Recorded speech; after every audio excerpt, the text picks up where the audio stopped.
Inside our proactive newsroom, and joining me now is Peter Jensen, the CEO of RocketFuel Payment Solutions. And Peter, it's great to have you back again. How are you?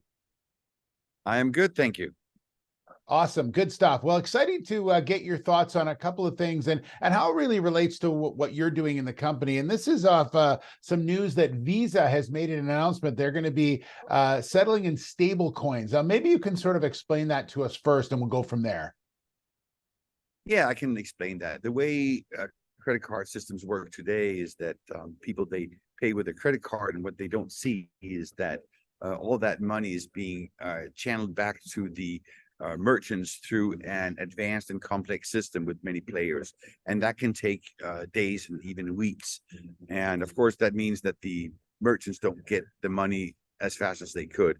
And now what Visa is doing is they're just saying, let's use digital currencies, i.e. stablecoins, USDC, because it's faster, cheaper, more reliable, and safer.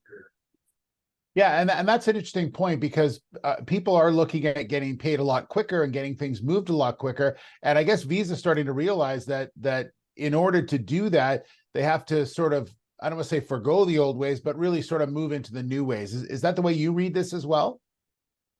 Yes, I mean, it's every time there's a new technology that comes out that can add value, the big companies are looking at it, and the bigger companies are usually moving a little slower. But we saw PayPal a couple of weeks ago creating their own stable coins. Now we see Visa and all these big large companies starting to adopt this technology, the technology that we have been pushing for years. And it's great to see that that they are also adopting this technology. This is what we need in order to make progress in our society, and just use technology one more time to make our daily lives better.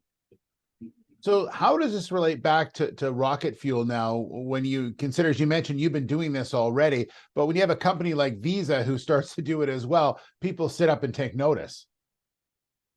Yes, it's just another example and proof point that this technology is here, it works, and it's here to stay. We've been using it for a long time. As you know, we have several products. I think yesterday we did 6,000 payment transactions in one day. That's pretty good. Some of it is what we call pay-in, where we receive money on behalf of our merchants in crypto.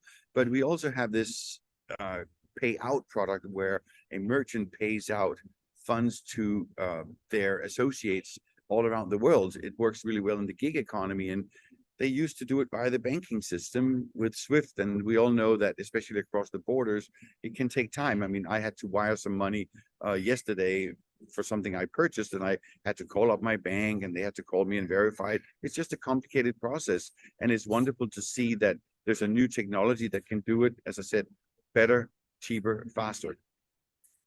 Peter, is it a fact that it can be done? You mentioned quicker, cheaper, faster, all that, but it also can be done in multiple countries at multiple times, and many at one time. Is that what makes this such an intriguing way to move forward? It is an additional benefit, is that this works 24/7. It's like the internet, right? And especially when you move things, even between time zones in one country. We have, what, 3-4 time zones here in the US. Other countries have 6 or 7, but yeah, it works 24/7. You don't have to call up anyone. There's no intermediary. By the way, this is why it works faster, cheaper, better. You're cutting out the intermediary, and not everyone likes that. If you are that intermediary that used to make a lot of money, like the old taxi companies, they didn't like that Uber and Lyft came in there and replaced them. And I'm sure the banks don't necessarily like all of this, but it's a part of the normal evolvement of technology. And the real challenge that we all have is, how do we adapt and take advantage of it? Because trying to stop technical advancements, it's not going to happen. I don't think so. Yeah, very true on that. So last question, and that is, Visa's using it now. I'm sure other companies are looking at this potential as well. Is it a case where it's the domino effect? One goes and the rest will follow? Oh yeah, I mean, I'm sure that's already happening now. And the last couple of interviews that you and I have done, we've talked about how BlackRock and Fidelity and Schwab and all of these companies, PayPal, as I mentioned, now Visa, and I can mention more. All these large companies are adopting this technology, and it puts pressure on them. We're also starting to see some acquisitions in our field where some of these big companies, they realize, wow, this is happening, and darn it, we're behind. How do we catch up? How do we go to market fast? And they start buying companies like us. And so that puts pressure on the other, what do you call it, companies like, okay, if this company is moving in this strategic direction and they're making acquisitions and they're making moves and they're making announcements like this, what do we need to do? So I feel that especially in the financial industry and the payment industry, every board is now discussing, what do we do about this digital currency technology, whether it's stable coins or Bitcoin or what have you? What do we do about it so that we don't get disintermediated? Yeah, absolutely. It makes a lot of sense. Peter, really appreciate your insight. Very informative, and appreciate your time as well. Fascinating stuff. You're always welcome. Thank you.